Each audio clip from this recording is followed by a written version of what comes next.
My name is Sachi Sophie and Pooja. My school name is Kadwar Party and our team is Open for Local. We are presenting here a new project. This project name is Rain Incident Prevention System Project. LED, buzzer, Arduino Uno, jumper wire, ultrasonic sensor, power bank, etc.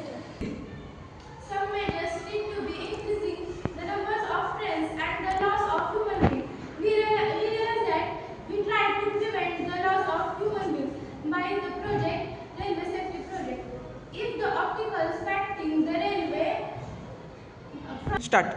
if the obstacles affecting the railway from a few kilometers can avoid the financial loss as well as life.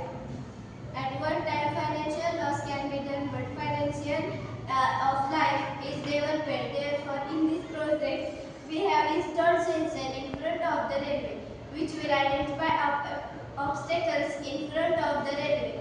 At 2 kilometers is signal to the railway driver. Therefore, the can be stopped at the driver exit. Start. Earlier and financial and living harm can be avoided. You bring a railway accident can be contract to zero.